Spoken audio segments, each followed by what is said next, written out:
Olá, sétimo ano, tudo bem? Bom, nossa aula sobre os povos Tupi-Guarani será por aqui, ok? Então vamos lá. No nosso livro, nós não temos esse conteúdo. Então, toda a atenção, anote os conteúdos dados nessa aula, para que você tenha aí no seu caderno de forma organizada, né? Utilize suas canetinhas coloridas para ficar bem feito, ok? Então, vamos lá.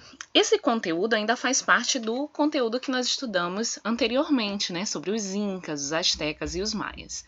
Os tupi-guaranis são povos a mais que você vai estudar e é importante estudar sobre eles porque eles foram os povos que habitaram o nosso país, ok? Vale lembrar que os povos tupi-guaranis, eles também podem ser chamados de povos pré-cabralianos. Isso porque, tal como povos pré-colombianos, né?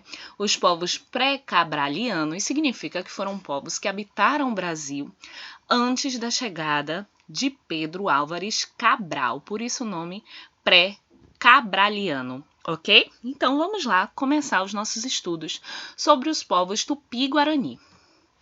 Antes, é importante você saber que os povos Tupi-Guarani não se trata de um povo, trata-se de uma família linguística, ou seja, toda vez que você ouvir esse termo, povos Tupi, significa que são povos que falam um grupo linguístico chamado Tupi.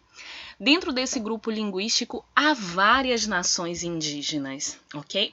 Então, quando a gente fala Tupi-Guarani, eu estou me referindo a nações indígenas que falam a língua Tupi, ok? Dentre esses grupos, né, essas nações indígenas, eu destaco aqui essas 4: Tupinambá, Tupiniquim, Caeté, Potiguar. Um outro detalhe também para conhecimento, eu não sei se você sabe, mas é incorreto você usar o termo tribo. Tribo Tupinambá. A gente não chama os grupos indígenas do Brasil de tribo, e sim de nação, ok? Fica aí como conhecimento para você, né? Porque muitas das vezes nós usamos nomenclaturas erradas porque é um costume usar essas nomenclaturas, mas o termo correto é nação indígena, ok? Então, a partir de agora, a gente já pode acostumar, né, a falar o termo correto. Nesse mapa, eu tenho a presença dos grupos indígenas na época do descobrimento do Brasil, né? Você deve lembrar aí que foi por volta do ano 1500, né? Exatamente no dia 22 de abril de 1500, é a data da chegada dos portugueses aqui ao Brasil. Quando eles chegaram, nós tínhamos essas nações indígenas aí, ó. Lembrando que a qual nós vamos estudar com mais detalhe hoje são os povos Tupi-Guarani, que estão aí em bege, né? Na cor bege aí. Então, você observa pelo litoral e observa também aí no centro-oeste, mais ou menos, do Brasil. Inicialmente, esses povos, os tupis-guaranis, eles habitaram a região da Amazônia, exatamente. Há registros históricos de cerca de 5.000 anos atrás. Aí, quando foi mais ou menos há 2.500 anos, esses povos começaram a migrar, sair da Amazônia e migrar para outras regiões. Eles foram principalmente para a região litorânea do Brasil, né, onde é banhada pelo mar, e outros foram para a região sul. Por que dessa migração? Há 2 motivos aí que os historiadores consideram, né? E principalmente, na verdade, que é a guerra, né? O principal motivo deles migrarem era a guerra, era a conquista de territórios, né? E também aliada aí à busca de novas condições, de novos territórios, né? Para o plantio e etc. Então, nós teríamos aí o motivo dessa migração, tanto a guerra quanto a busca de melhores regiões para se viver, ok? Bom, apesar de, como eu disse, né, os tupis-guaranis fazerem referência a vários povos, Por que a gente estuda-os de maneira conjunta? Porque a cultura, a religião é basicamente comum a eles, além da língua, né, comum, as tradições culturais, religiosas são bem parecidas. Então, por isso que a gente estuda os povos tupis junto, ok? Primeiro, com relação à moradia, você certamente já viu a moradia de nação indígena, né? Essa moradia ela é denominada oca. E o interessante é que, diferente da nossa cultura, os povos indígenas, eles moram com toda a família. Vamos lá entender. Algumas nações indígenas, elas são matrilineares. Matrilinear, ou seja, quando o indivíduo casa, ele vai morar com a família da esposa. Outros, que é a maioria, perdão, são patrilineares. A maioria das famílias indígenas tupi eram patrilineares. Ou seja, quando o indivíduo casa, o indivíduo vai viver com a família paterna, com a família do homem. Vamos usar um exemplo prático. Se eu fosse indígena tupi-guarani e me casasse, e vamos supor que a nação que eu moro é patrilinear. Então, eu iria morar com a família do meu marido. Se a nação fosse matrilinear, o meu marido queria morar com a minha família. Acho que assim vocês conseguiram entender, né? A diferença entre patrilinear e matrilinear, ok? Por isso que as moradias eram tão grandes. Imagina uma família, vamos usar aqui a ideia de uma família patrilinear com 6 filhos, homens. Todos os filhos que casassem iriam constituir sua família, né? Iriam morar nesta oca. Então, por isso que a oca deve ser bem grande, porque ela comportava várias famílias, né? Várias famílias primárias, que é o que a gente chama a família que mora aí na sua casa, que provavelmente seu pai, sua mãe e os irmãos, né? Você e os seus irmãos. Isso é a família primária. Nas nações indígenas, eles pegam a família primária, secundária, terciária e vai até mais, né? Por isso que ela é bem grande para comportar esse número de indivíduos, ok? As famílias tupis-guaranis, elas geralmente dividiam o trabalho entre mulheres e homens, né? E crianças, né? De acordo com o seu sexo também. As mulheres ficava a função de cuidar das crianças, de coletar alimentos, de plantar, de cozinhar, de decorar cerâmicas, de fazer os instrumentos ali de cozinha. E um dos aspectos mais importantes das mulheres era a produção do cauim. Cauim é uma bebida à base da mandioca, aquela que faz a farinha, que era muito utilizada em rituais religiosos pelos grupos tupis. Já os homens, a função dos homens era de proteção, de guerra, de caça, né? Os homens eles tinham essa função aí de proteção da nação, do grupo, né? Caçar, pescar, preparar a terra para o cultivo, isso é bem importante, e também fabricar os instrumentos mais utilizados aí nas guerras.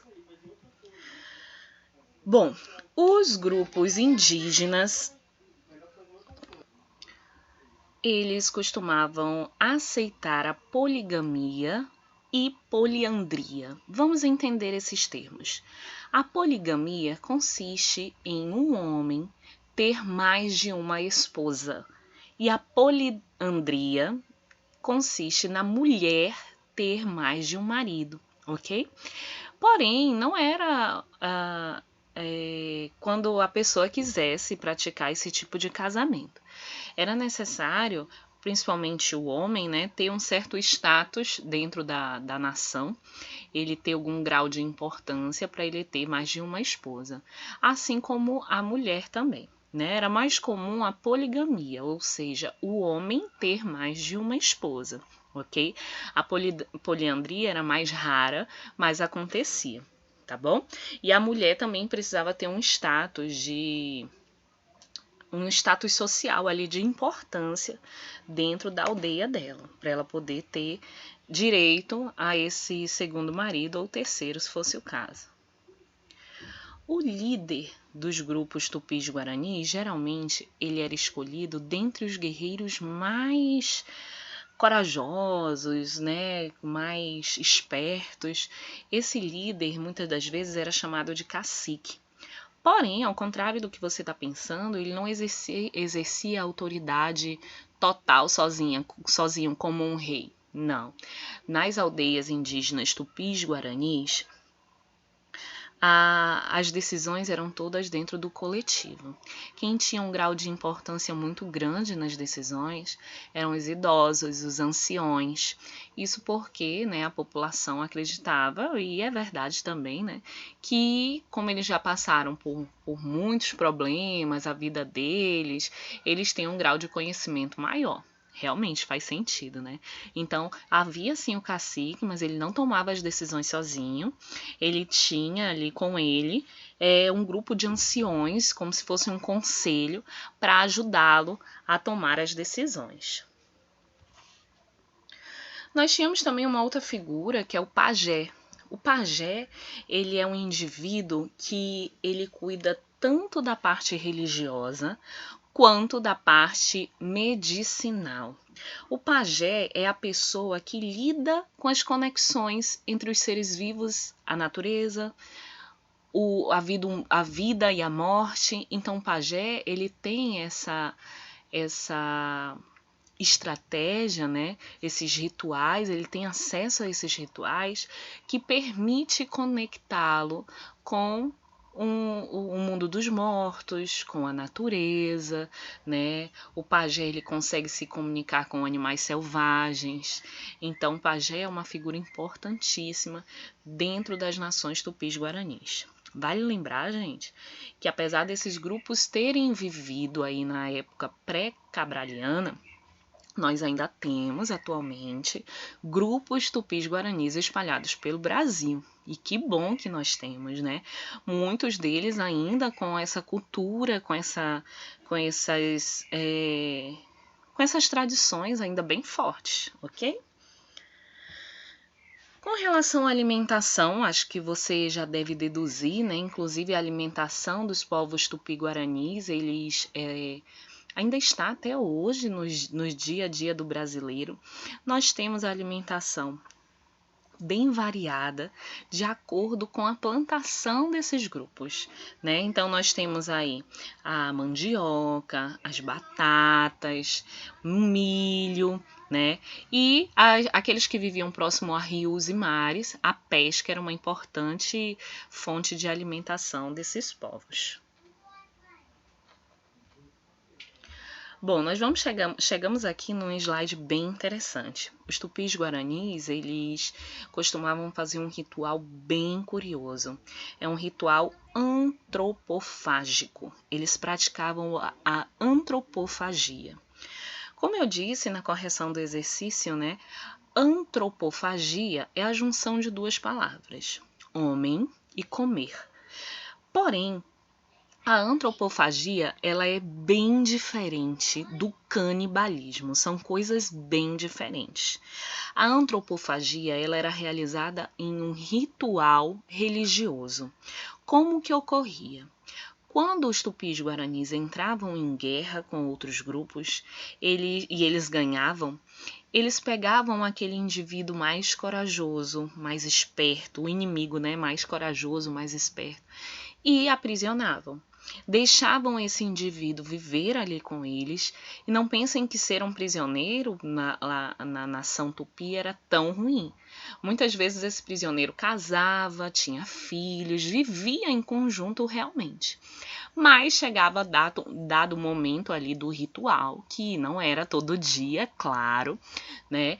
Aconteceria a morte desse indivíduo e partes do corpo dele seriam comidas por membros da nação. Por quê? Por que eles faziam isso? Tem uma explicação bem curiosa. Eles acreditavam que ao se alimentar da carne daquele indivíduo, adquiriam a força, a coragem que ele tinha, né? Então tudo trata-se de um ritual. Como eu disse, eles não comiam porque estavam com fome. Hoje eu vou comer o meu prisioneiro lá porque eu estou com fome. E isso é canibalismo. E os tupi-guaranis não realizavam o canibalismo, ok? Eles realizavam a antropofagia. Então, são coisas bem diferentes. Conseguiu entender? Acho que sim, né? Olha só, essa imagem que você está vendo aí, na sua esquerda, você está vendo um homem branco ali atrás? Esse homem é um alemão chamado Hans Staden. Olha, gente, é um dos assuntos mais curiosos sobre os indígenas, é a história deste alemão chamado Hans Staden. Ele foi aprisionado pelos tupinambás, que eram tupis guaranis, né? E ele passou 9 anos sendo prisioneiro. Ele chegou a ter filhos, toda vez que tinha um ritual, ele era prometido que ele iria fazer parte do ritual, mas acabava que passava e ele fez muita amizade ali. E ele conseguiu fugir e voltar para a Alemanha, olha a loucura, e escrever um livro sobre a vida dele ali dentro da tribo Tupinambá. Olha, é uma história muito curiosa. Se você tiver curiosidade, procure esse livro. Tem até uma versão juvenil, viu? Eu li esse livro muito rápido, eu li a versão adulta, né? A diferença é que na juvenil tem algumas imagens, né? E é mais simples a linguagem, certo? Mas é um livro bem interessante que trata aí da vida desse homem sendo prisioneiro, né? E ele conseguiu fugir, gente. É muito curiosa a história, é uma história real, óbvio, né? E esta imagem aí representa ele, que ele participou de inúmeros rituais de antropofagia como participante, né? Não sendo morto. E é bem curioso, né? Isso aqui é mais uma curiosidade. Se você quiser conhecer um pouco mais da vida dele, me chama lá no Ava, que eu posso te dar o nome certinho lá para você procurar nas livrarias. É bem interessante. Bom, vamos falar um pouco sobre a religiosidade dos povos tupis-guaranis. Eles eram politeístas, ou seja, acreditavam em diversos deuses. Eles faziam também, como você acabou de ver, muitos rituais. Principalmente, agora um ritual que tinha quase que sempre, vamos jogar assim, a cada 60 dias havia esse ritual, era a passagem da vida da criança para a vida adulta, né? Principalmente os meninos, eles passavam por muitos rituais de coragem, de força, né? E aí eles faziam rituais para provar que eles haviam virado homens, né? Muito curioso também. Com relação à religião, nós temos aqui os 3 principais deuses dos grupos tupis-guaranis. Nós temos o Tupã. O Tupã, gente, ele é como se ele fosse o deus principal. O Tupã, ele se manifesta através do trovão. E ele é considerado, como eu disse, o criador do universo. Nós temos a Jaci, que ela é representada pela lua. Teoricamente, ela seria a esposa do Tupã e teria dado beleza à terra.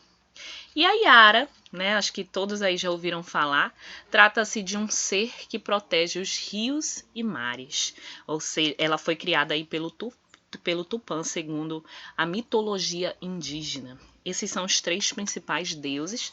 Tem outros, é claro, mas esses são os principais, acho que você já ouviu falar, né? Tupã, Jaci e a Yara. Quando os portugueses chegaram, né, que você sabe que as nações tupis-guaranis conheceram os europeus, conheceram os portugueses.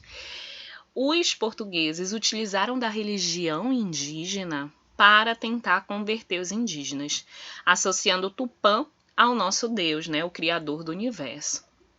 E deu certo, viu? Porque muitos desses indígenas foram convertidos aí ao cristianismo com a chegada dos portugueses, ok? Bom, na semana que vem, na segunda-feira, né, da aula presencial e da quarta-feira para outra turma, nós faremos a correção dessa atividade. Então, você vai copiar essa atividade no caderno, você vai copiar as questões no caderno e vai responder com base nessa aula, ok? Será dado visto nessa atividade, né? E nós faremos a correção, ok? Eu espero que você tenha gostado desse conteúdo, é um conteúdo que está presente no nosso dia a dia, né? Afinal, esses grupos indígenas deixaram muitas heranças para a gente na alimentação, na forma de dormir, né? Dormir nas redes, na forma de falar, né? Você sabe que essa linguagem aqui que a gente fala, o nosso português, ele tem tanto o português de Portugal, quanto palavras em tupi, né? Quanto também africanas. Então, estudar os povos tupis guaranis são de grande importância para a formação do nosso país. Eu espero que você tenha gostado das curiosidades. Fale para mim lá no AVA como é que estão os seus estudos e se você conseguiu compreender tudo, ok? Eu espero vocês lá pelo AVA e a gente se vê nas aulas presenciais. Um grande beijo e até a próxima!